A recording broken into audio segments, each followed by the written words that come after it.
Do you guys realize there's 3 more sleeps? 3 more until we wake up Friday morning and there's Eagles football.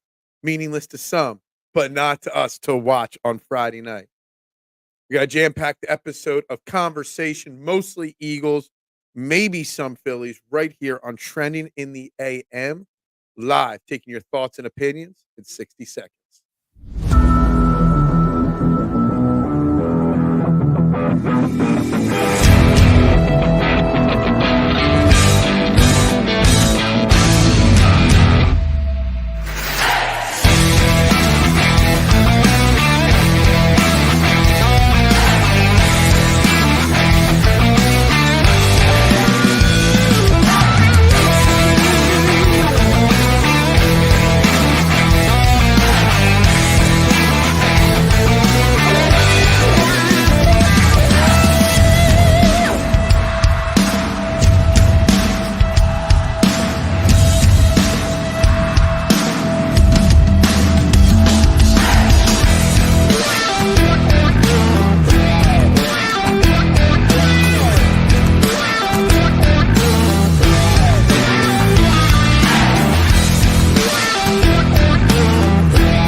And a very good morning, everybody. Welcome to Trending in the AM right here on Edge of Philly Sports. We are live, Facebook, YouTube, Twitter, Twitch. You know the drill wherever you are watching, whichever platform you're on. Make sure you do me that favor. Hit that like button, hit that share button, hit that subscribe or follow button, depending on the platform. I'd greatly appreciate it if you did that. I'd greatly appreciate it if you spread the good word of Trending in the AM. And guys, like I just said, we are 3 more sleeps away, 3 more nights. And then we wake up Friday morning and get to watch Eagles football starting this week, starting Friday, every week through the Super Bowl. The Eagles will be playing. Like that little tease. Good morning to everybody. Good morning, Adam. Go Birds. Amoni. E-Money. Does that say E-Money? Sorry, I forgot my glasses. E-Money. Good morning to you. We got lots to talk about today. Beard and Knowledge, that's where you can find me. I'm your host, Phil Stiefel. You can find me on all social media platforms pretty easily. Guys, I'm just in a good mood. I was on Party on Broad last night, and towards the end, I kind of said it in their show last night. We're 3 days, 3 more days away, and then football's back. Preseason, I don't care. Just like Jordan Mailata talked about, moving on from 2023. Tired of talking to 2023. I know we can't cut 2023 out of the conversation because 2023 affects 2024 so much, but I'm ready. I'm ready to get out there and watch the Eagles play. I'm out there to watch the camp battles in these preseason games.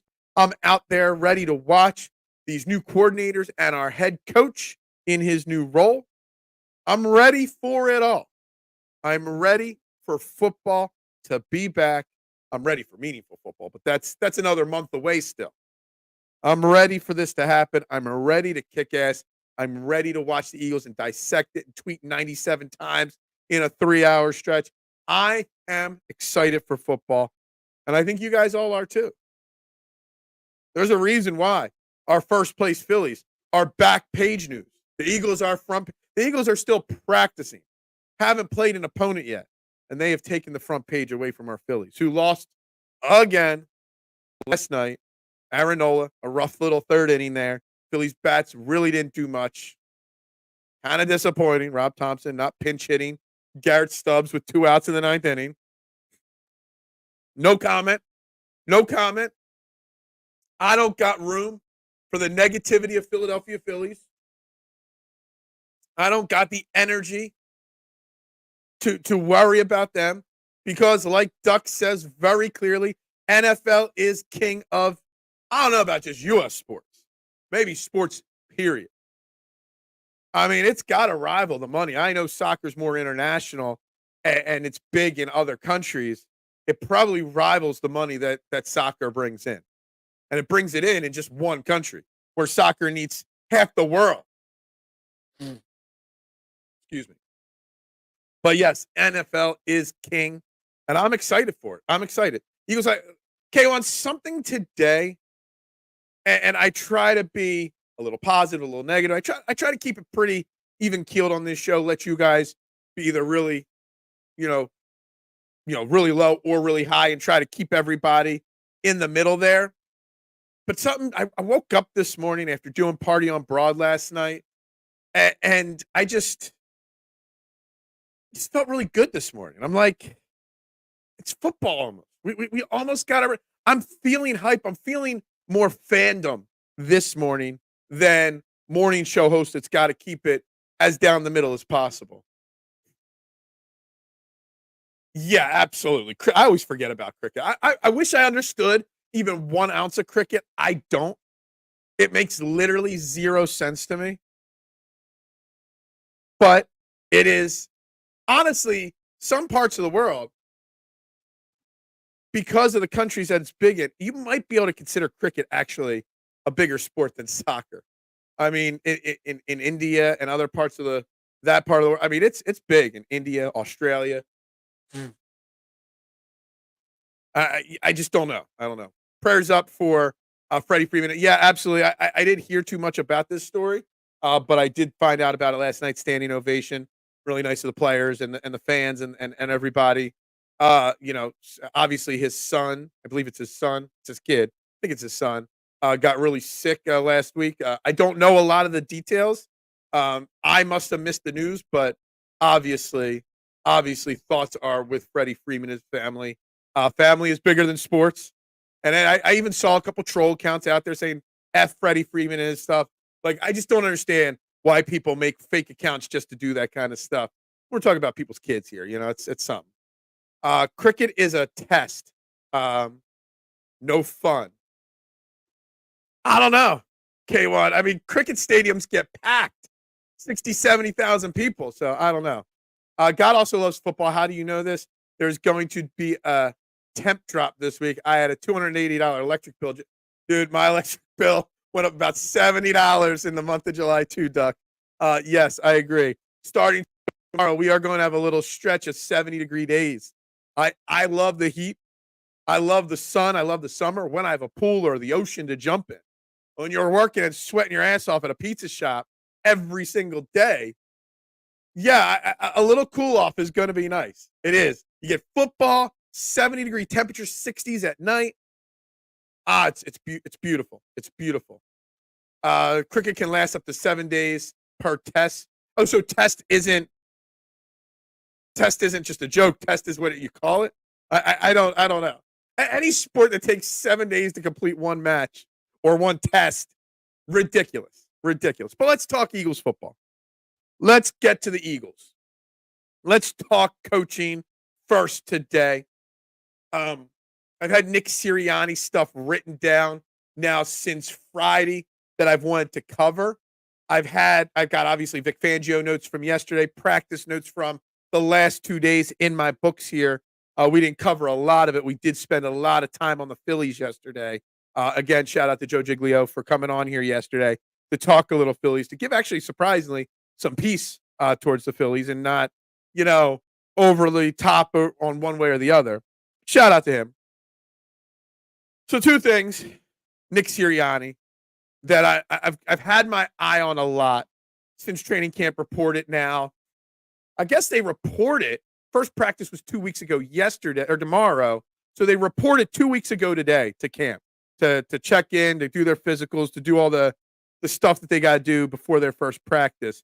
And I've been keeping a very, very close eye on Nick Sirianni, the leader, on Nick Sirianni, the CEO, Nick Sirianni, the guy coming off a major collapse.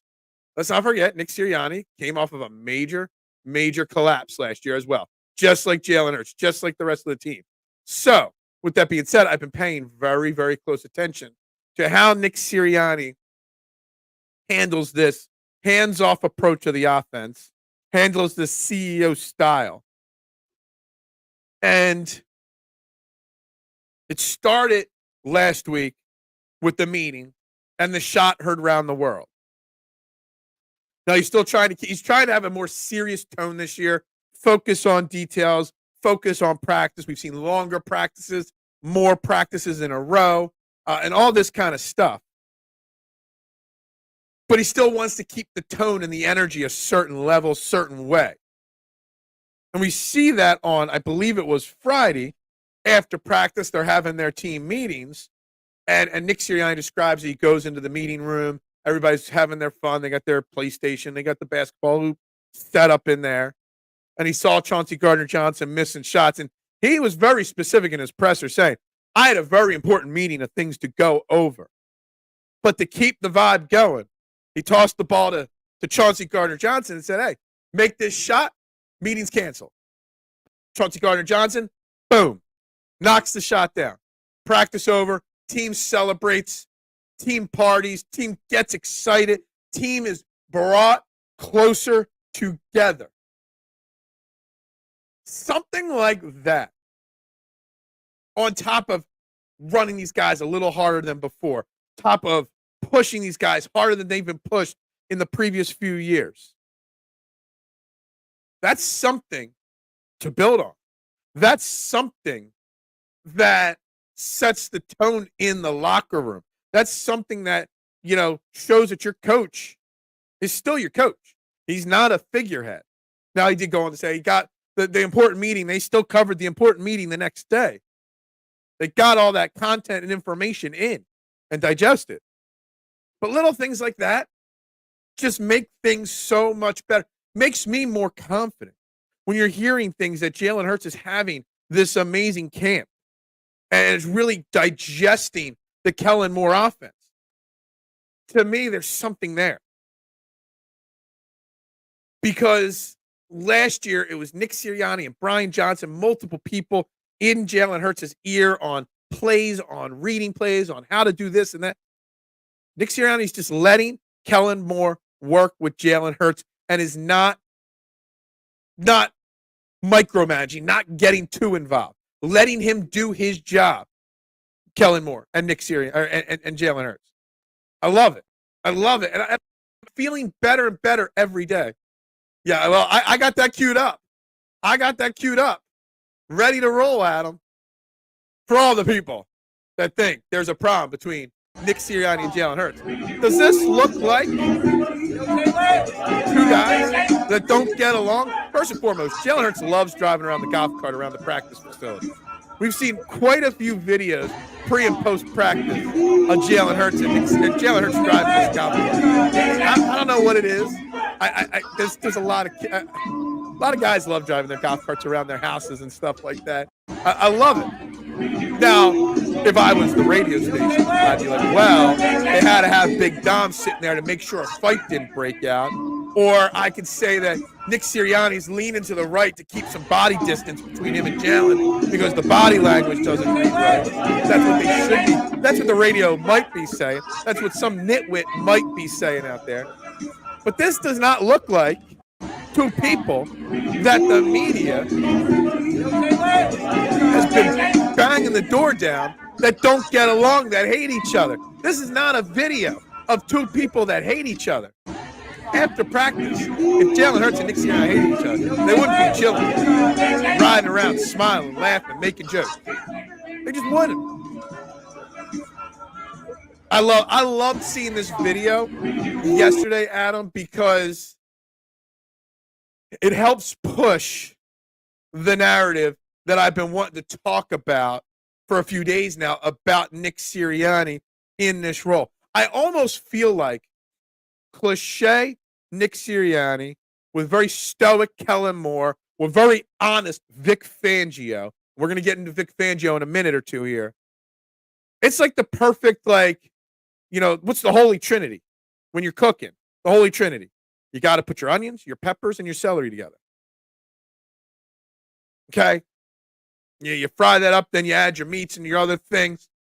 They're perfect three different personalities, different style of coaches, different people, period. And I almost feel like Nick Sirianni and his rah-rah style, his cliche style of speaking, Nick Sirianni might actually be best suited to be the CEO role type head coach like Dan Campbell, like Mike Tomlin, like Pete Carroll used to be, he might actually be perfect for this style of coaching. And you love to see it. But you had to know, Adam, that I was going to have that video queued up to play. Radio would ask, why doesn't he have a seatbelt? Okay, gotcha. I actually thought of that. I thought of making that joke, but I'm like, no, that's kind of cheesy. But hearing you say it now, I'm like, damn it, why didn't I make that joke? I was making the joke that Big Dom was there to make sure a fight didn't break out. That's where I figured it was going. How Big Dom doesn't sit shotgun on his own golf cart, tell Sirianni to... Yeah, now there would have been a funny one, mister. That would have made that video very interesting if Big Dom was riding up front with Jalen and Nick Sirianni had to sit in the back seat. That would have created some memes. That would have created some jokes. I did not know this. So it's Big Dom's golf cart? Because I've seen Jalen Hurts driving that golf cart at least half a dozen times so far. I really have. Like, he's been in that golf cart a lot this camp.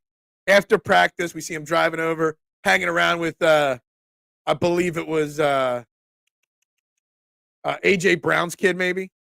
You know, I've seen it multiple times throughout camp that these two cats, or this cat is in that golf cart, having a good time, laughing.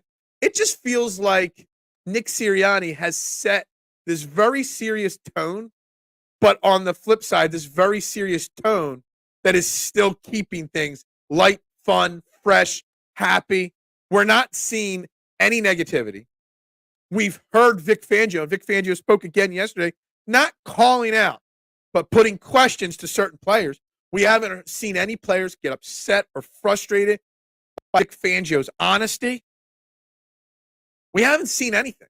There's drama all over the NFL. You got players holding out or holding in because that's the new thing to do. We've seen players, demanding trades. Brandon Ayuk, rumor has it he might get traded to the Browns. I don't know if that's official yet or not. So many cities with so many problems on their sports team. And the Eagles could, because they did have an epic collapse last year. But they're practicing harder, which might upset a veteran team. They're practicing harder, and they're having even more fun than before. And you love to see it. Radio would say, why are they riding around instead of practicing? Yeah, exactly. I mean, they've practiced more and longer each day than the last couple of years. I mean, there have been 90-minute and 2-hour practices. Last year, most practices were in that 70, 75-minute range maximum. We're having 90, 95, 100-minute practices. They're working on every little detail. And you love to see it. But they're still having fun, which is what you want to see, is the team having fun while working on making sure the details are figured out. I know Hurts mad because he hasn't dropped the cliche in weeks. Oh, yeah. Has Hurts even spoken? Like, how many times has he even spoken this camp? Like 2, 3 times? I mean, Nick Sirianni's talking pretty much every day. Nick Fangio a couple times, Kellen Moore a couple times. They really do rotate those players into the media cycle there to speak. But, I just feel like this does not strike me as a team that had an epic collapse. This doesn't strike me as a team that has a fractured locker room like everyone said last year. This doesn't strike me as a team that has any doubt in the leadership of this team, Nick Sirianni and Jalen Hurts. Because that's what, I know Fangio and more coaches, but it's Sirianni and Hurts. They're the top 2 dogs on this team. Good morning, Eric. How you doing, Cap? You're my captain. Stevie Fuentes, hope you're having a fantastic day. Make the shot so we can end the show early. Well, I didn't even know we were going to get the show. The internet has been, let me just forewarn you, we're 20 minutes into the show. Knock on wood, we're good. But I've already reset my router twice today because the Wi-Fi and the internet has been spotty the last 24 hours, just so you know. So if this goes dead at some point, it's not a power outage, it's an internet outage. I think our 2 Jalens are going to be all pro this season. Our 2 Jalens Jalen Hurts and Jalen who? Am I drawing a blank here? Who's the other Jalen that's going to be an All-Pro? Nick speaks for Jalen now since he is the CEO of the team. Look at Marshawn. He's been taking a little break. He's dropping these dimes in here, trying to stir the pot, trying to mix it up a little bit. I think Nick and Jalen are on the same page. I'm getting the vibe that they're on the same page. Howie's the CEO of the team, child of owner. Oh, my God. You're really trying. You're really trying. Go back on vacation. Honestly, he is the COO, not the CEO. He's the chief operating officer because he operates the team. No, I don't even know if that's right. CEO's chief executive officer. I don't know what his title really technically should be. We are about to cruise to 13 to 14 win season. Vic defense might be top 10, 15, all depending on Davis and the corners. Look, I love Vic Fangio, guys. I love the honesty of Vic Fangio. I do. Calling out Bryce Huff a few weeks ago, calling out Nakobe. He flat out said yesterday before practice, Nakobe Dean has taken a step back in practice or at the open practice.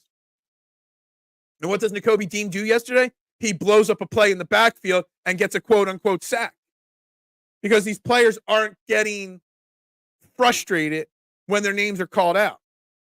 Because when Vic Fangio speaks, he holds a certain onus, a certain level of status that when he speaks, the players listen. Opposed to Sean Desai last year, who I questioned going into it, could not do that. Something else that I loved, and a little tidbit, where very frustrating. Howie Roseman's very good at getting extensions done early. Milton Williams is eligible, still has not. Milton Williams has the potential to have a huge season this year. And Vic Fangio spoke yesterday about how much he loves Milton Williams and how when he was in Miami as a defensive coordinator last year, he tried to get the Miami front office to trade for Milton Williams, and the Eagles balked at trading Milton Williams to the Dolphins. A, goes to show how much the Eagles like him or liked him. It also goes to show what people think of Milton Williams around the league. Yeah. Jalen Carter. Why can't I think of who the other Jalen is? I don't know what's wrong with me. I'm too much on a high right now. Who's the other Jalen? Jalen Carter. Jalen Rager. Yeah, give me all the Jalens on the Eagles past. Jalen Smith. Jalen Watkins. Yeah, is that what we're doing here? All right. Dropping truth bombs. We are all starting to think Howie is Jeffrey's love. Oh my God. Oh man. No, not ready. Not ready. I'm feeling too positive this morning. Why are we bringing negativity and jokes into what should be a very positive morning? Guys, we're 3 sleeps away from waking up and being an Eagles game day. Just let that sink in. Just let that sink in. You know that Nick is out of the way when this team embarrasses opponents with 50 burgers. If that doesn't happen, Nick, your front office is meddling. Maybe. Jalen Mills, the green guy. There are people that wanted Jalen Mills back this offseason. There were. He's got safety experience now. Let me tell you something, guys. On the safety front, I've been talking about it since the end of the season, and I'm not saying it's a lock, but James Bradbury is making this football team. James Bradbury is going to be playing himself into a role on this football team. If he's committed to being a safety, which it seems like he is, if he's committed to playing special teams, which we'll find out on Friday, James Bradbury is making this team. Chauncey Gardner-Johnson, there have been a few injuries, a couple banged up players happening here and there. And Chauncey Gardner-Johnson, haven't heard. We'll see when they practice today if Chauncey's out there or not. Chauncey Gardner-Johnson, about halfway through practice, got hurt, left the field, did not come back out to practice. Who took over as the first team safety in his place?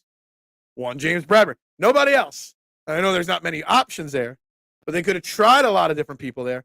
James Bradbury came in and played first string safety. Tells me something there. Yeah, I just had a brain fart for a second. Obviously, Jalen Carter. Obviously. Good morning, Bruce. Do you think the Phillies are in a slump, or is there something really bad going on where they're not really so good as we don't do good against good teams? Look, Phillies are on the agenda. If anybody wants to talk Phillies, Bruce does. I will answer this. I think there's a combination of a slump, a combination of leveling out because they played way too good early on, and a combination of it's been a poorly built team, and it's the same problem that this team hit last year and the year before. It's a problem. They got streaky players on this team. And unfortunately, this year, like last year, the bad streaks for these players are all happening at the exact same time. Problem is, Rob Thompson's a great manager when things are going well. Rob Thompson, when things are going bad, doesn't know how to end the bad quick enough. He lets the players end it when they can. That's the problem. Instead of going in there and flipping a table or calling somebody out or doing whatever, they'll figure it out eventually. That's his answer to problems. And that's a problem. But I promise not to criticize Rob Thompson. Will the Phillies still make the playoffs? Most likely. Sure. But I have no confidence the Phillies are going to make a run this year anymore. That confidence is completely gone. Bradbury, cute. No. I don't think it's a hot take.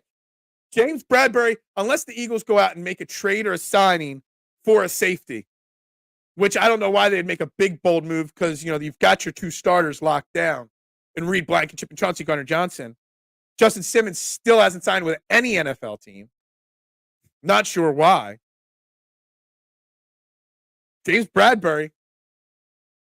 Right now, if I had to build my 53-man roster, James Bradbury's on it. Injuries and aches are piling up. Yeah, I think there's a lot of people playing hurt right now, Duck. I do. On the Phillies. I don't doubt that at all. I really don't. But we're slowly seeing some people get banged up at camp, too. Cam Jurgens got hurt yesterday. So did Chauncey Gardner-Johnson. Obviously, Becton and Steen have been battling for the right guard position, but both battling injuries as well. Steen was back yesterday. CJ ain't having it this year with our toxic hot take media. Yeah. Look, Chauncey Gardner-Johnson, we said it when he was brought in. The guy's a hothead. And we were scared that this locker room couldn't handle the hothead. I mean, he crushed us on his way out the door. Said a lot of bad words about us on his way out the door. But he's here now. And he made the shot. So the locker room loves him. I don't think Hurts listens to rap music instead of Meek Mill's Dreams and Nightmares. He'll have OJ's I Love Music walk with the team. What? I don't know what that's supposed to mean. What kind of a joke you're making there?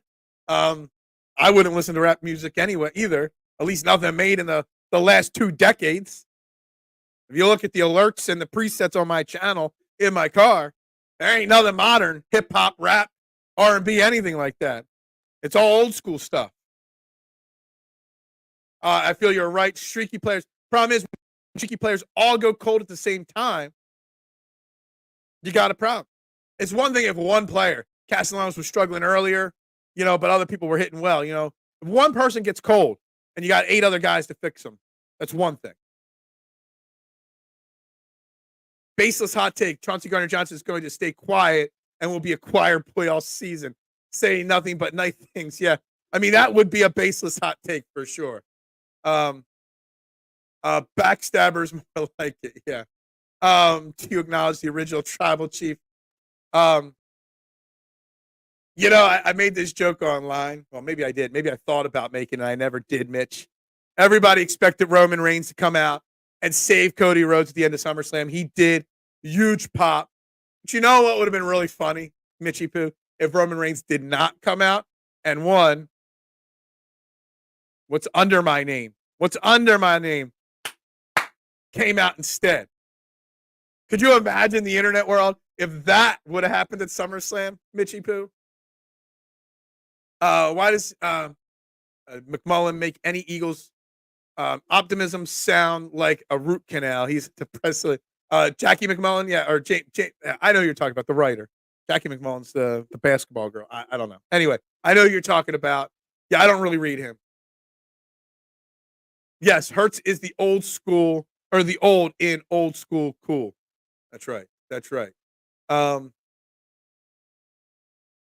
Everybody's saying hi to each other in the comments. I always love how friendly you guys start every show at. Um, then by the end of the show, all devolves and everybody's arguing and bickering with each other. It's what makes Trending the AM so great.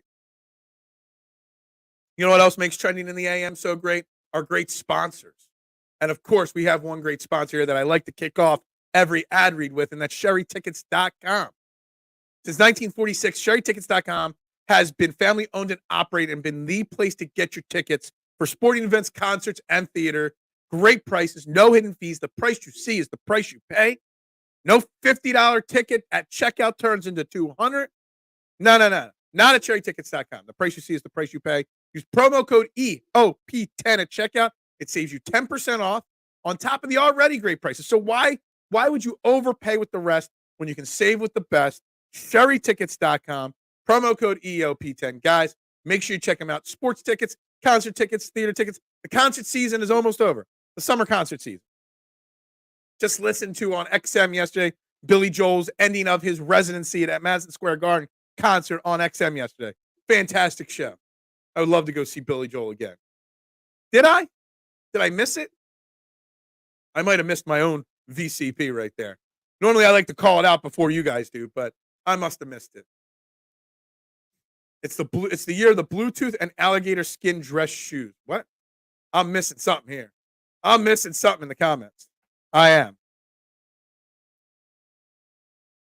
But as we get closer to this game and you listen to Vic Fangio talk, you listen to Nick Sirianni talk, you listen to what the reporters, the negative ones, McMullen, the positive ones, Martin Frank, Jalen, Chris Franklin and whatnot. We got to start thinking about this first preseason game that is 3 sleeps away from happening. Who's going to play? Who's not going to play? I was on Party on Broad last night, and they were ranked. We were supposed to rank our top 10 players we are looking forward to seeing play in the first preseason game. We know Jalen Hurts and the majority of the starters aren't going to play. But I brought this up at the beginning of the show before I started ranking my guys. My question was, who are the starters? Who are the starters that are locked into their spot outside of Jalen Hurts so much that they don't need to play? I think there's a lot of guys, a lot more than normal, that will get reps in the preseason game, that will get reps, to earn their role, to earn their starting job, to earn any spot on this roster. I kind of feel like there's a lot more. I mean, it's Jalen Hurts, Saquon Barkley, A.J. Brown, Devontae Smith, Lane Johnson, Jordan Mailata. 60% of the offense locked down won't play. But I can only name 3 or 4 guys, maybe 5 on defense that won't play because there's that many open opportunities on this roster right now. Do we see more guys? I think it's an interesting conversation. Isn't really that negative in my opinion. He's just old and kind of jaded by it all and often wrong. Like, look, we're all wrong. More often than not with our opinions. You are, I am, we all are. There's a difference, though, between those that are willing to admit they're wrong and those that just swing their wrongness into another wrong or double down or triple down. I would have had Solo beat Cody, win, and we have Roman spear him on the ramp. He's making his exit celebrating. You couldn't let Cody Rhodes lose to Solo Sikoa. I don't buy Solo as a main eventer yet. He's too new. He's too raw. He's too fresh. I don't buy it. I don't get it. I don't. And I think them speeding up for a War Games match of Bloodline versus Bloodline is making this too quickly with the Roman return and the build up to it. But I don't know.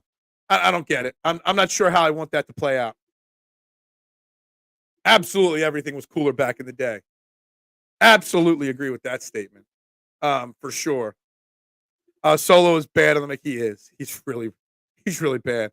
Fatu is impressively athletic for his size. I hope he's okay. I definitely think that was not a work. I think he legitly got hurt there when he did that splash onto the table. Let me tell you something. If you notice, the moment Roman Reigns' music hits does not jive up with what was going on in the ring. Because I think they had to call an audible in the ring. Because Cody Rhodes didn't need help at that moment. Cody Rhodes had just hit a Cody cutter from the top rope, setting up for a crossroads, and that's when Roman Reigns' music hit. I kind of feel like that they had to call quick audibles there, and Fatu really was hurt, and Fatu was supposed to be in the ring getting, doing his thing. Just throwing that out there. My favorite, he might not be around. I would be surprised if he's got some kind of a broken leg or something like that. But yeah, he's an athletic freak. He is. Saw somebody share a picture. We're devolving this into a WWE show today. I saw a picture, and I totally forgot that the others, Tonga and whatnot, were part of the Bullet Club with Cody Rhodes back in the day. Had no clue. Totally forgot about it. Well, maybe I had a clue. I just totally forgot about it. But I don't want to turn this into a WWE show. I don't. Good morning, Little G. Hope you are well. Solo reminds me of maybe Solo needed to not kick Paul Heyman aside. Solo needed Paul Heyman. Now there's your ultimate twist of the story. Paul Heyman comes out, screws Roman Reigns, and joins Solo Sikoa back, even though he got put through the table. There would be the ultimate one right there. Yeah, exactly. Who cares? I'm so over it all. Like I don't know. I get excited, but I don't get excited. Wrestling doesn't. I'm much more excited about the Eagles season starting. I'm much more excited about watching Jalen Hurts and Saquon Barkley in this offense. I'm much more excited about so much else than wrestling right now. Yeah, Montez Ford, they really butchered that whole thing. For sure. Yeah, let's stay away from Eric, the wrestling hot takes. Wrestling is not good for the algorithm. Wrestling is not good for a morning sports talk show. What's good is Eagles talk. What's good is Phillies talk. Well, I'd rather talk Sixers than talk WWE this morning. I really would.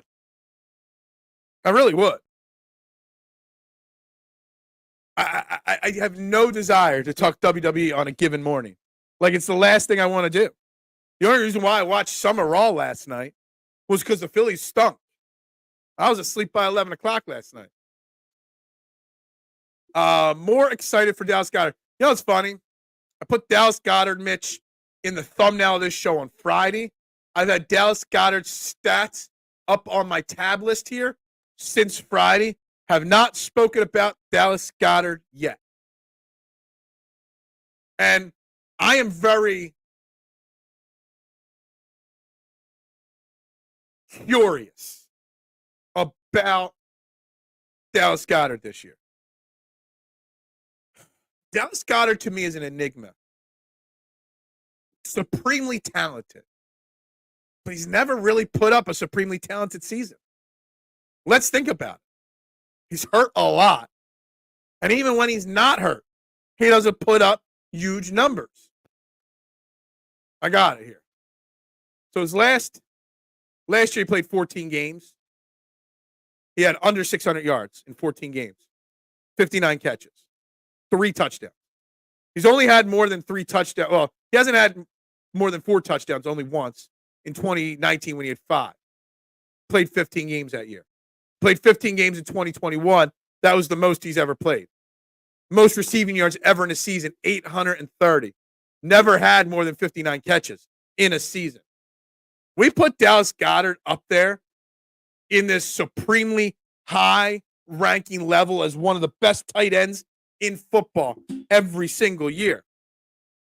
And maybe his numbers would be different on a team without A.J. Brown, without Devontae Smith.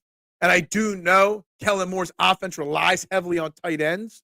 So that gives me some intrigue with Dallas Goedert. But I'm just going to say, we as Eagles fans might slightly overrate Dallas Goedert. There you go. There's my Skip Payless hot take of the day. We overrate Dallas Goedert. He is talented. He is good. But he's not elite. He's not a top 5 tight end in football. A, you got to stay healthy. And B, even when he is healthy, he's not putting up supreme numbers. Just my thing. I think he's a very good tight end. He is a top 10 tight end in football. But is he a top 5? I don't think so. There's my Skip Bayless hot take of the day, just so you know. And that might draw some fire from people. Yeah, let's go. Hit that like button, that share button, that subscribe, that follow button. Yeah, it does. Your opinions do matter to me. I don't have to like your opinions. I don't have to agree with your opinions. I can hear your opinions, and then I can steer the conversation in the direction I want it to go, which is away from wrestling. Where your opinions matter does not mean your opinions are right, Marshawn. It just means they matter. And I'm going to listen to them. And then I'm going to tell you you're wrong. That's what where your opinions matter means. Just so you know. Yeah.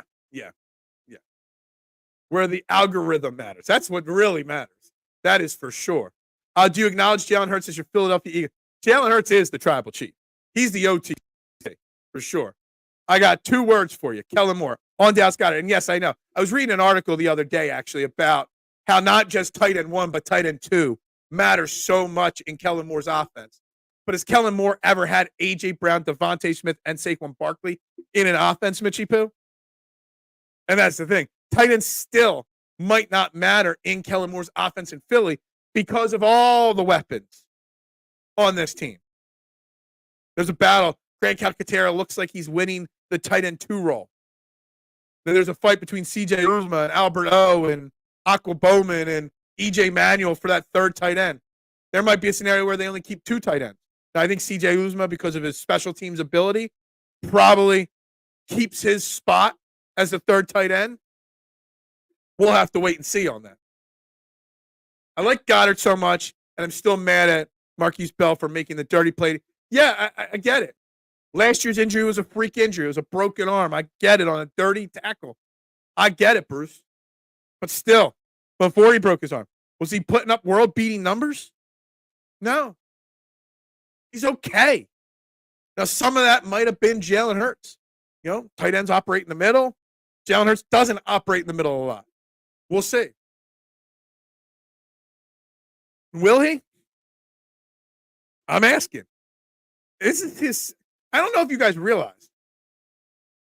This will be his 7th season on the Eagles. He's 29 years old. I'm trying to see here something. He will be 30 before the season ends. Have we already seen the best of Dallas Goedert? Or is Dallas Goedert just who he is? Okay. Good. Better than average, but not great. That's just where I'm looking at it. That's how I'm perceiving it. Basis hot take, Goddard will be healthy all season, will catch the game-winning Super Bowl touchdown to put 2 in the Super Bowl column for our Philadelphia Eagles. Dude, I love it. And I will sit here and say that Dallas Goedert is the greatest tight end in the history of football, if that's the case and that's what happens. I'd be with that. 1,000%. Top 5, 10 tight end in the league. Yeah, he's not top 5. He's in that 5 to 10 range. Just so you know. Roman is so back, like MCU is so back. Yeah, I like it. I like that. I like that one. I think Dallas Goedert will put up better offensive numbers than George Kittle. I don't know. Not sure I buy it. George Kittle, if they really trade Brandon Ayuk, is going to have an even bigger role in their offense in San Francisco. I mean, it might have already happened, the trade, since the show started. I know there were rumors this morning circulating that it was almost a done deal to Cleveland. Taylor Swift secretly thinks Goddard is better. I don't think so. I highly doubt that. Why? Because this is not a wrestling show. I did not sign up to host a show with you sickos 5 days a week, 90 minutes a day to talk wrestling. We could dabble in it here and there, but turn it in a show into a wrestling, I don't want to. I don't want to. I don't watch it enough. I don't care enough. Really? I'm missing it today. I'm not hearing the voice crack. Hey, whatever. Voice crack Phil just means I'm passionate. That's all. The biggest secret in the black community is that our children are born doing the electric slide. Hopefully they don't come. Oh man, man, I love watching a good electric slide group. Knocking it out of the park. Yeah, we will draft his replacement probably. We always seem to do that. Well, we might have already done that in Graham Calcaterra. Calcaterra really hasn't had an opportunity to shine yet. The whole Kraken show. I like it. George Brittle. George Kittle is a fun guy to watch, man. He just loves blocking and hitting and tag. Like I almost feel like George Kittle should have been a linebacker, honestly, with the way he loves violence. Kind of runs through the tight end as the check valve when the quarterback feels the heat. Yeah. And again, if they lose Brandon Ayuk in a trade, probably it'd be even more important. Like this is not. I didn't bring up Dallas Goedert to bash him, to call him a bad player or anything like that. I'm just saying a hot take is he's not a top 5 tight end like people think he is. I'm not sure. Obviously, I put Kittle ahead of him. Obviously, Kelsey ahead of him. There are probably a few others. I can't think of all the tight ends in the league off the top of my head, but I'm not putting him in my top 5. I'm just not. What? Yeah, voice go from the top rope. That's right. Music, yeah.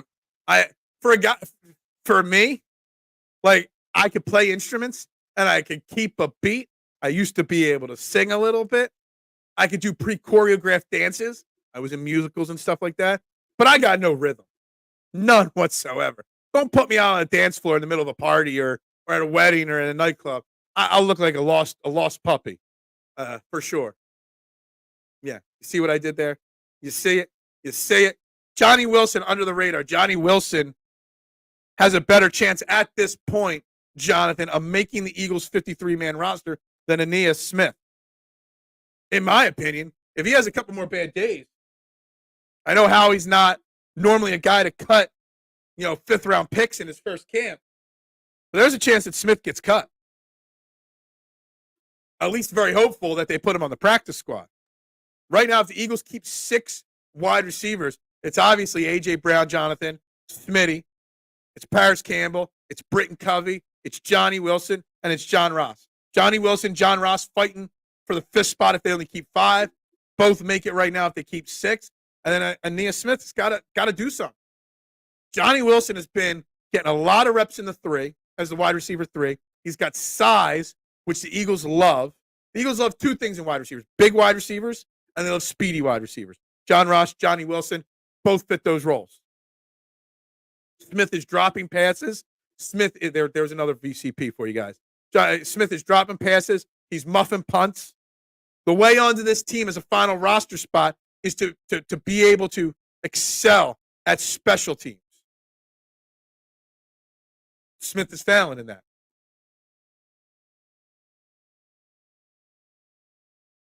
Kind of sucks because I really enjoy music. Yeah, so do I. You brought him up, and then I went into a little tangent on him because it's somebody I've wanted to talk about for weeks or for a couple days now. Haven't brought him up. Haven't gotten to that conversation. You bring up Dallas Goedert, it makes me want to get into that Dallas conversation. Again, very important part of our offense. Very important part of our team. But is he the elite of the elite that people think he is? I don't think so. Yeah, so what? You got a problem with that? I did a lot of stuff. I was a cantor at church. I was a theater kid when I was younger. Played piano, played guitar. Did a little bit of everything musically. For sure. Taught line dances on cruise ships. Did it all. That is true, Barbara. That is true. He's a glorified wide receiver, Travis Kelce. Does not block much at all. He's only classified as a tight end probably because of his size. That's the only reason. But I get what you're saying there. Elaine Bennett's confirmed. I don't know about that. I think Elaine might have been a slightly better dancer or freestyle dancer than me, slightly. She might have one leg up on me, literally. What's going on with Dean? Why is Bond beating him out? Pass coverage. This was something I brought up yesterday when I was on Party on Broad last night, right here on Edge of Philly. The replay is airing on the channel if you want to catch it. Who plays, who doesn't play? If Zach Bond does not play on Friday night, Zach Bond has won that spot. Vic Fangio called Nakobe Dean out in his presser yesterday. Nakobe Dean responded with a very good practice yesterday. I still have high hopes for Nakobe Dean, but they are dwindling fast, Jonathan. I brought up a bold take, and I don't think it would happen, but if there's a numbers crunch on this roster, is there a chance Nakobe Dean gets cut? We've seen Trotter Jr. get reps with the ones. They love Ben Van Summeren. If they're only going to keep 4 tight ends and Nakobe Dean continues to struggle, is there even a 1% chance that Nakobe Dean gets cut? And I had to rank my top 10 players that I'm watching for in the first preseason game. I ranked Nakobe Dean number 3 on my list of most important people I'm focused in on. Because I want Nakobe Dean to be great. I want Nakobe Dean to earn that starting role. I just don't think, I don't know. I doubt he gets cut, but I wouldn't put a 0% chance next to Nakobe Dean getting cut. John Ross belongs on the track. He stinks otherwise. I agree with you, Nooms, but I'm hyping up John Ross for one reason. For the reason we were told Quez Watkins was here for the last 2 years. Well, he's got this special speed that takes the top off of the defenses and makes the secondary question and this and that. Well, that's what John Ross does. We need that speed demon guy, even if he doesn't see targets, to stretch the field. And he has had a very good, strong camp, considering he wasn't playing football, for 2 years now? Might end up on the practice squad, probably. I think he gets cut and then ends up on the practice squad because I think he's done poorly enough that no one's going to want him. Yeah, I don't know what happened, but not his hands. Yeah, who knows? I didn't know the kid when we drafted him. He was nowhere on my agenda or board or anything like that. So I didn't know anything about the kid. But he doesn't look like a 5th-round wide receiver. He doesn't.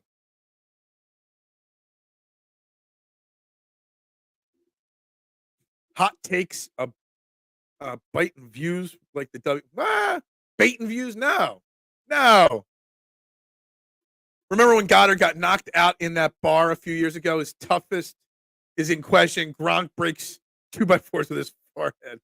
I'm over Gronk. I really am. Not a fan of the kickoff setup. Is this even football anymore? You're the first person to comment negatively about the new kickoff rules. A lot of people seem to like them.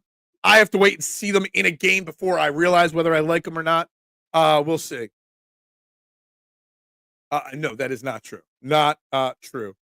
Not even close. A skip pod take. Which one?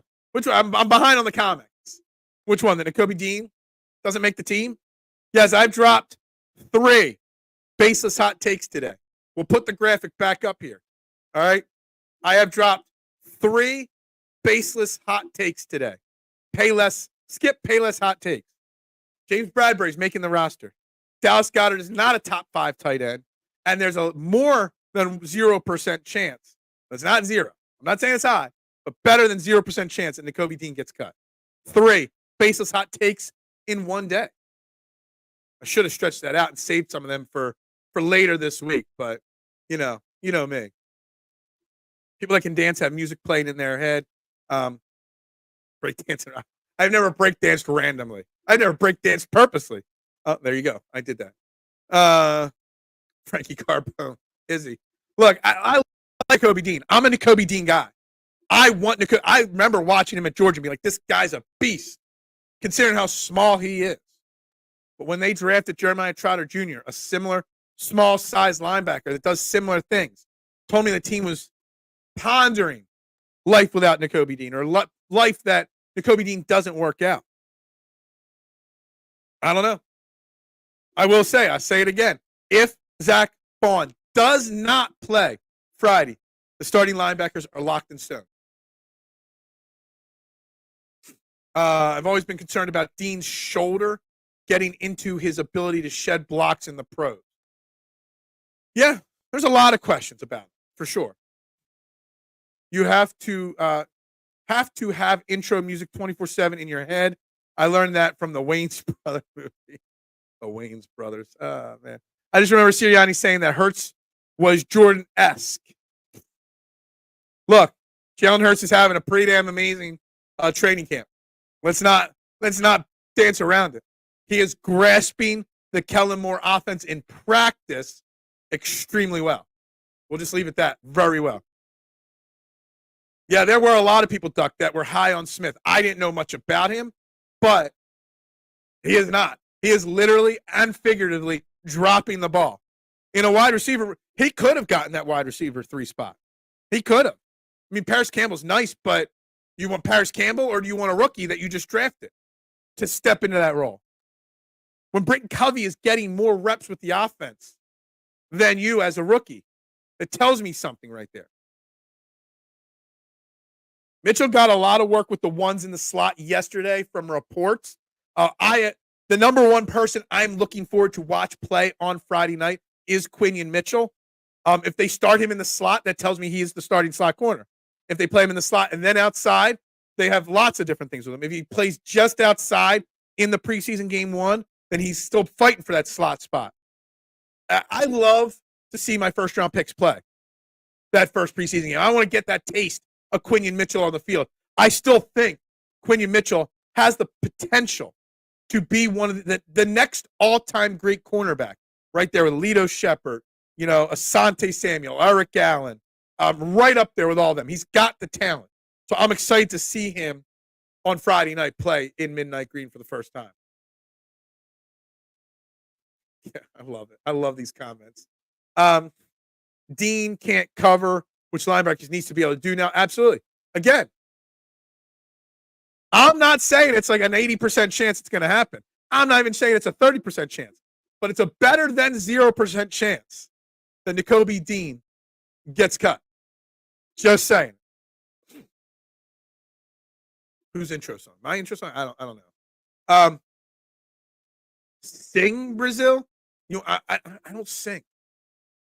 I just don't. I only sing in my car alone, and that's it. I did once think about recording myself singing in the car and then posting it online. That was definitely not happening. Brian, what's up? Phillies absolutely stink. They absolutely do. That is not some hot take. That is not some Skip Payless hot take. The Phillies just stink, and they can't get out of their own way, and it's a shame. Thank God they stink and they're on the West Coast right now, because now I don't have to watch them stink. Because I'm in bed by 11 o'clock. I ain't watching those games out there. Undersized and can't cover. Yeah, with the little Giants. Yeah, absolutely agree with that for sure. Guys, we're almost at the reset. We're almost at the hour mark. So let me remind you all about our great friends over at PhillySportsTrips.com. Unfortunately, their trip to Brazil, to see the Eagles Green Bay Packers week 1, sold out. But they have a lot of other great packages. PhillySportsTrips.com is the premier tailgate and travel experience company if you want to travel with your favorite Philadelphia sports teams anywhere, country or international. So make sure you go to their website, sign up, and get added to their email list. Mention EOP, trending in the AM when you sign up.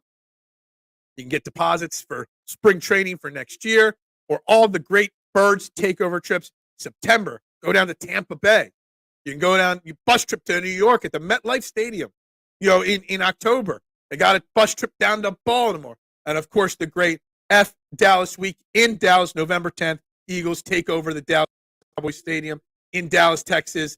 Guys, make sure you check them out, PhillySportsTrips.com. Again, when you sign up, EOP, mention them, and let them take care of you and let them give you the greatest experience that you need to support your team. I love it. I might even do one this year. I don't normally do that stuff, but maybe even I will. No excuse for Nolan not winning yesterday. The Dodgers lineup is weak. I mean, Nola gave up 4 runs in 6 innings. It's not like Nola gave up 75 runs yesterday. The offense stunk just as much. The offense was atrocious. I'm trying to. I remember early in the game, the inning when they got the run on the wild pitch. There was a lot more opportunities there to score more when the offense came up small. So Nola needed to win yesterday, but the offense had to do a little bit better. Rob Thompson needed to pinch hit for Garrett Stubbs there in the 9th inning. Crazy how one Dean's strong suit in college was coverage. It is. It's the difference between college and the pros. 2 totally different ball games, Brian. Do you think Covey is going to become the Greg Ward under the Hurts regime? He will stay on the roster somewhere and will come up big when everyone gets injured. Yeah, look, I'm a Britton Covey guy. I am. I'm surprised he didn't get a role last year, considering how much Quez Watkins struggled and Lamade Zacchaeus was very ineffective in the passing game. Surprised Covey didn't get more opportunities last year. Where is Greg Ward right now? Is he even on a team somewhere right now, a camp team right now? My walk-up, my intro music, I don't know, man. I don't know what my intro music would be if I was a wrestler. I don't know. It might be voices, Randy Orton. I do hear voices in my head all the time. So maybe. If John Ross taking the top off the defense with Showgirls, he just, comment of the day right there. Right there. No, that would not help. Not one iota. What do the Phillies need to fix their issues, or were they always bad? The Phillies were never as good as they were. They're also not as bad as they are right now, Jonathan. There was a real VCP right there. They leveled out. And Rob Thompson is a great manager from ahead. He doesn't know how to manage when the going gets tough. That is the problem, Jonathan. The team has to get themselves out of it. So, I don't know. Someone's got to break a bat. Someone's got to flip a table. Someone's got to get fired up. We need Kyle Schwarber blowing up at an umpire. We need something. Is there any hope to get back to baseball on this show? I keep baseball in the conversation every day, and I will continue to do that. Christopher Sanchez goes tonight. Can they get a win tonight? I don't know. But let me tell you something. The Phillies went from front page paper to the back page like that. I wish. I'm going to start asking for $500 if you want the voice crack. Hot take.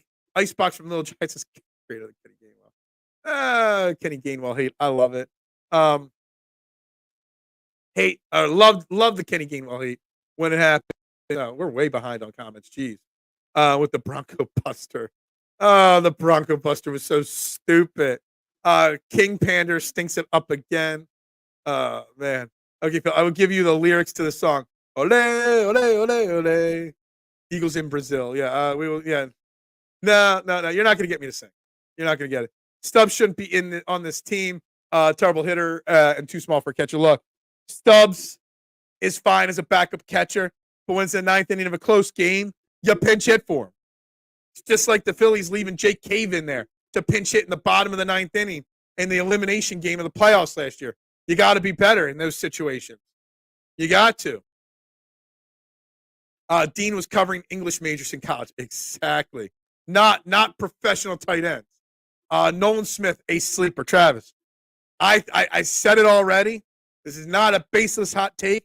When I do predictions for this season, I guarantee you that my prediction for the player that will lead this team in sacks in 2024 is Nolan freaking Smith. He will be the sack leader on the Philadelphia Eagles. God, I'm just going to say it. Saying it loud. I'm going to voice crack shout it from the rooftops. Don't forget to tip your waiters as well. But remember to help them up afterwards. Yeah. I got my COD title back. Yeah. So close yet so far. Congrats. Yeah. What do we got going on here? Let's catch up on some of these. This will not be popular, but Phils could afford to upgrade their second base play right now. I don't know how it happens, but it has to. Lighting platoon. I don't know. Stott needs to snap out of it. Yeah, maybe you need to play Sosa a few more games. Maybe. I don't know. The Phillies need to do something. Wow, another. I don't know about that. I don't think it's a hot take. Nolan Smith will lead this team in sacks. I don't think it's a baseless hot take. Maybe when I say it tomorrow, it will be. Rob Thompson is too busy stuffing his face with poutine and match a baseball team. Look, yeah. Hassan Reddick misses the Eagles so badly. I saw somebody, I think it was probably Nick Faria, because we used to work together, Nick Faria, and he's a beat reporter for the Jets instead of the Philadelphia. He's still a big Eagles fan. Maybe I'll get Nick Faria on here sometime in the next couple of weeks. But whoever it was tallied it up. Hassan Reddick has been fined now something like $550,000 by the Jets for missing mini camps and practices and training camps now. Could you imagine being so rich that you're willing to get fined over $500,000 and the price is just going up and up? Could you imagine being so damn rich that you don't mind being fined $500,000? Like it drives me nuts. At least some of the other holdouts around the NFL, they're holding in. They're showing up, they're stretching, and then not practicing. So they're not getting fined. Hassan Reddick's out here traveling all over the world. I don't get it. I don't get why the Jets traded for him without a deal in place. I don't get a lot of this stuff. I don't. Bet the over 10 sacks for Carter. I would rather bet over 10 sacks for Nolan Smith than Jalen Carter. I don't think any of them get to 10. I think Jalen Carter's somewhere at 8.5, 7.5 to 8.5. Nolan Smith's 8.5, 9.5. Somewhere in that range. Between Carter and Smith, you'll have 18 sacks. That's how I'll predict it. I hope Nolan Smith balls out. People forget, K1. Just remember this. Nolan Smith last year got hurt in training camp. That's why I'm not having huge expectations for Cooper DeJean. Nolan Smith missed most of training camp last year. Cooper DeJean's doing the same thing. And Nolan Smith might have rushed back from his injury a little quicker than he needed to. And he saw it when he was on the field. He was just a step behind everybody. But as he got healthier and as the year went on, you saw Nolan Smith get a little faster, a little better, a little bit more confidence. Now with Hassan Reddick, Bryce Huff is already in the Vic Fangio doghouse, or at least can't impress Vic Fangio enough yet. Nolan Smith, he's gonna have a year. Remember something. Not only was Nolan Smith hurt last year, we got him at pick 30. There were people predicting him going into last year's draft that he was a top 10 pick in the NFL draft, and we got him at 30. Just think about the pedigree you must have to be considered by some a top 10 pick. We got him at 30. He got hurt. He had a slow rookie year. Big breakout season for him. They could have lit the fire if they actually got a good outfielder before. Absolutely. No big names were traded. Well, Dave Dombrowski had to go out there and make a package for a player, any player, that would have been. Bigger name could have been traded if Dave Dombrowski would have gone out there and dangled Aiden Miller or Andrew Painter or Justin Crawford. 30 sacks from number 3 and 0.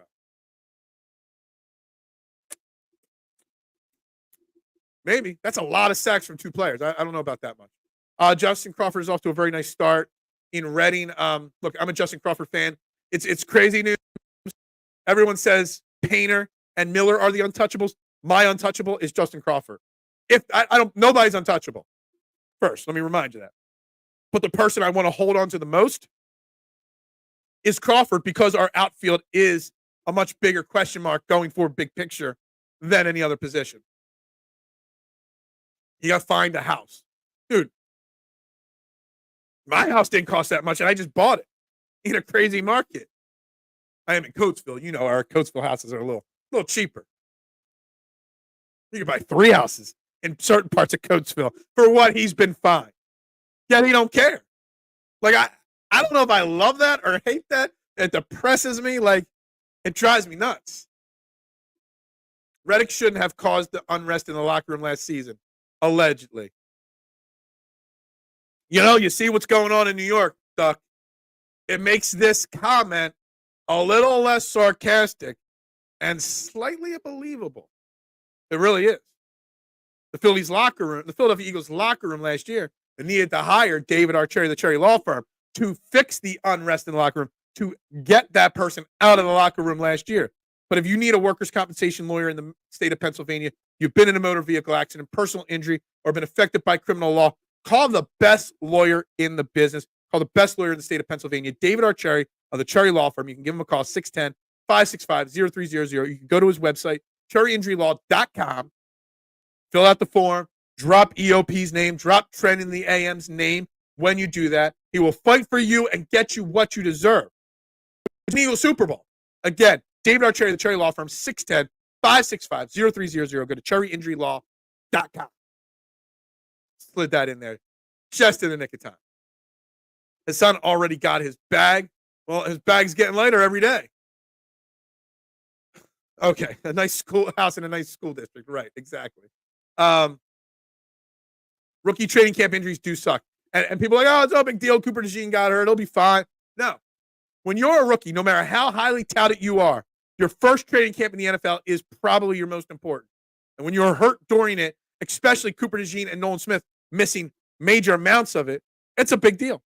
It's a big deal, Nooms. And I think people underestimate that. Free Fox's Pizza Slices that Jalen Carter gets 10 sacks. Done. Lock it up. He's not getting 10 sacks, Jalen Carter. Not happening. Phil intro music, if he was a wrestler, would be Bruce Springsteen dancing in the dark. No, definitely not. I don't buy the Bryce Huff doghouse talk. He'll be a stud. But what level of a stud? Like, because I want to question this here for a second, K1, and I'm behind on comments, so I'll try to go skip down and catch up here. What do you mean stud?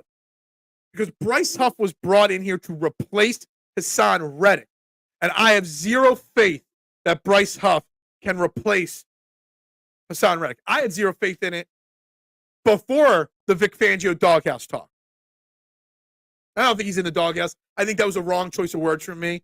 Just needs to still impress Vic Fangio a little bit more to do what he needs. But there's a big difference between the longevity of consistency of what Hassan Reddick did and 1 year of Bryce Huff doing it. There's a difference between 75% of snaps that Hassan Reddick plays and 45% that Bryce Huff plays. So I don't know. I want to know what you mean he'll be a stud. Do you think he can play 70% of the snaps?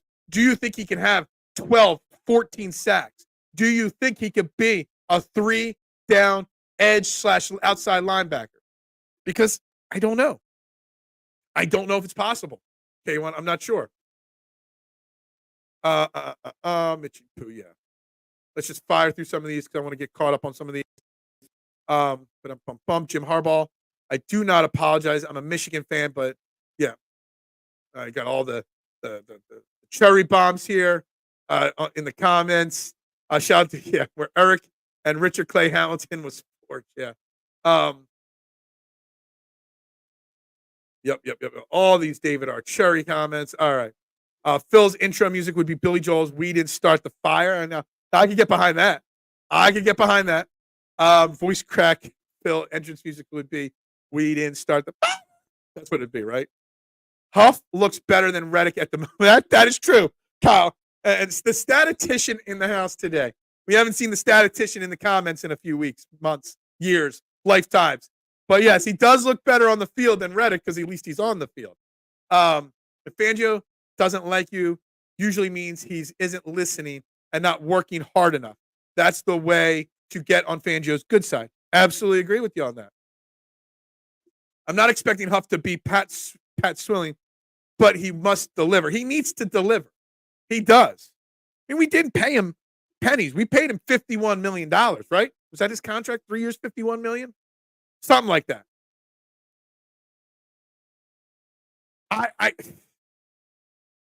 I'm not saying I don't think Bryce Huff is going to be a really good player. I just don't think he is going to replace the production that Hassan Reddick gave you. That is why I'm so high on Nolan Smith, because you're going to have a combination of guys replacing that production.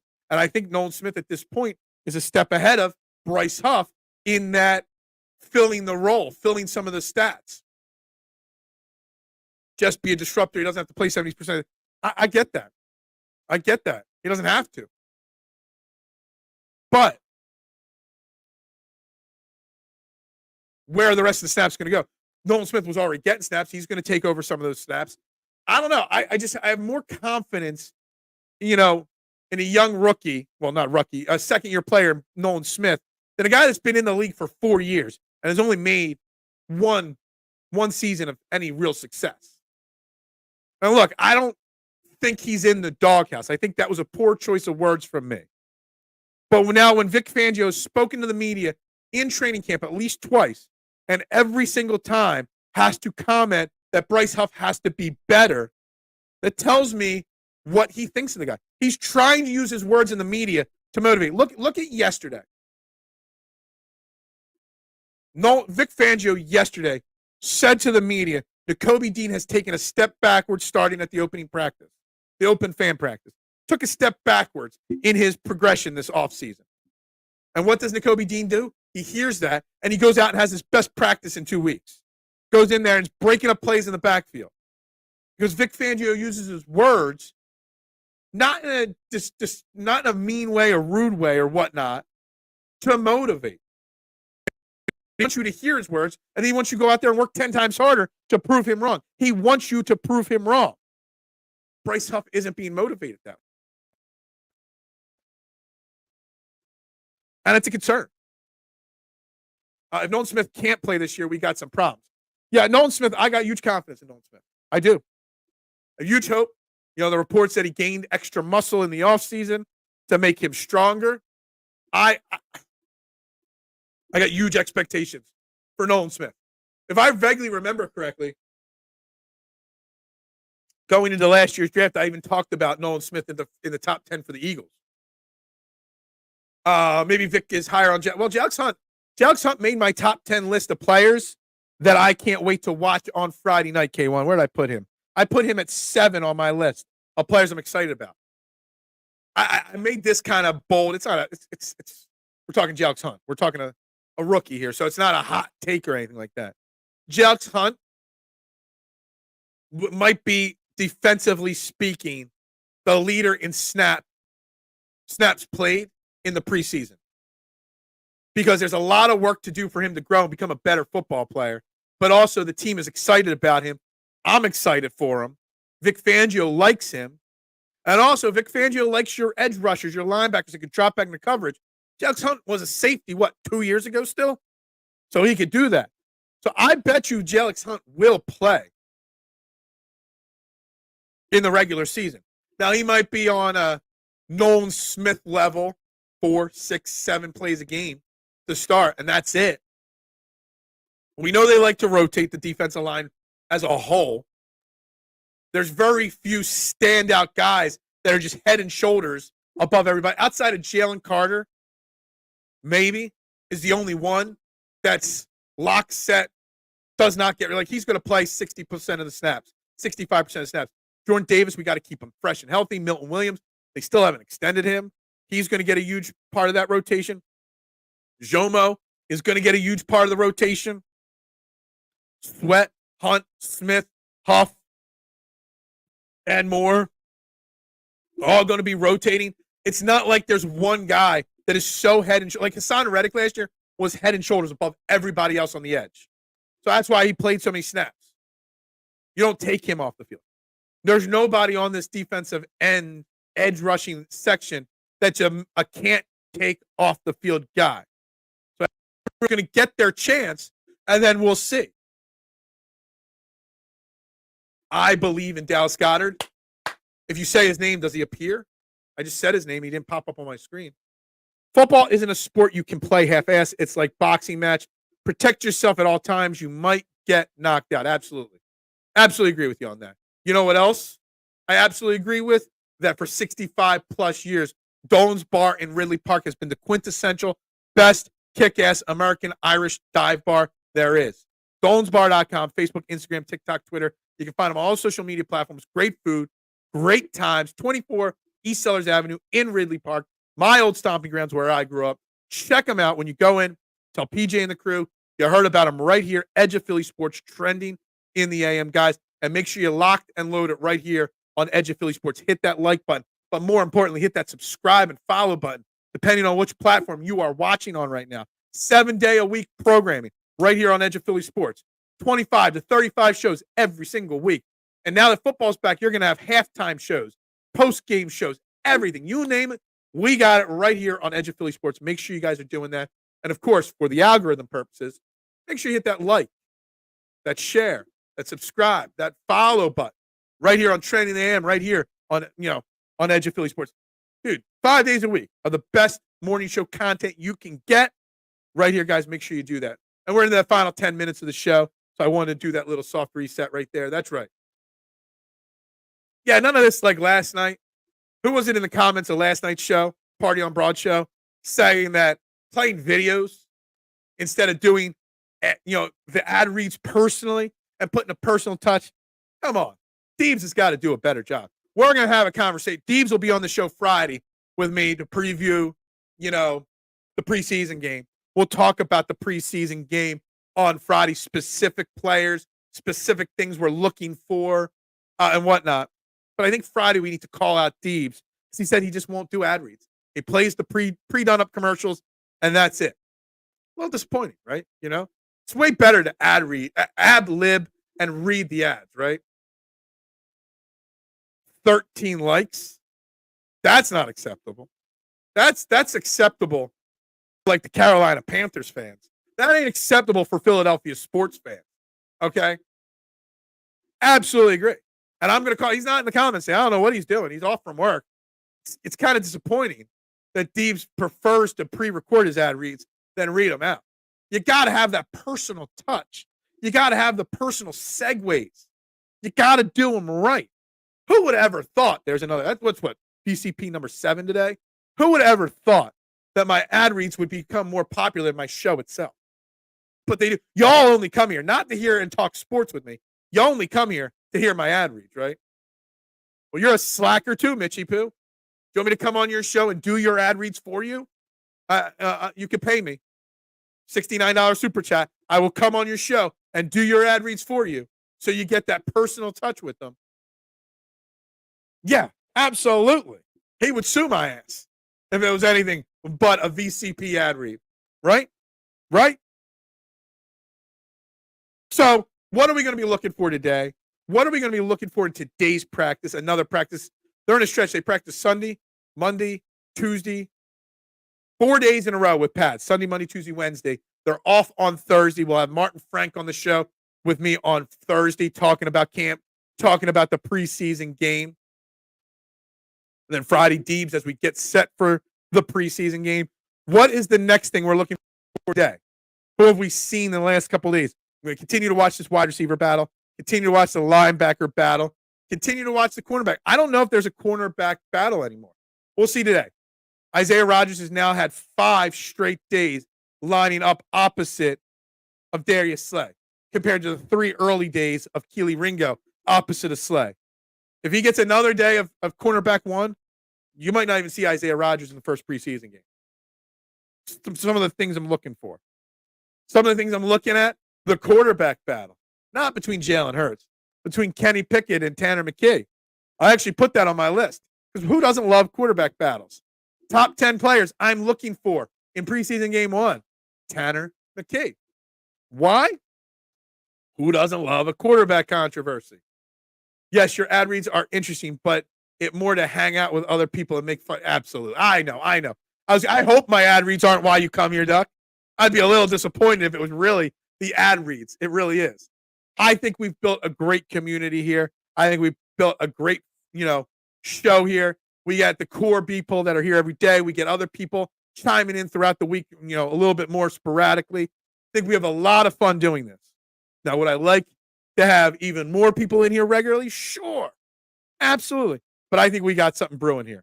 I do. I really do. I don't know. Yeah. Yeah, must help. The audience can tell if you don't feel comfortable reading ads live. We can hear the nervousness in your voice. I feel comfortable doing it, and there's still nervousness. I get nervous every day When I click that go live button in the top right corner, I get nervous. And the nerves don't stop till I hit end stream at the end of the exit video, or the end video. I'm nervous right now. You're not a little nervous when you're live streaming, talking, then you don't have a pulse. And you can't show your audience the fear. They will turn on you. I tell you guys I'm scared. I got fears. I get fearful every time. Guys, you guys might not realize this, but I'm a very introverted person. I know it doesn't come off that way, but I'm a very shy, introverted person. This is not the real me. I mean, the sports and the passion is, but the talking to people, this is not me. It's just not. I'm a very shy, introverted person. I use this to come out of my shell. I use this to make me a better person, just as much as the show. I'm not a theater.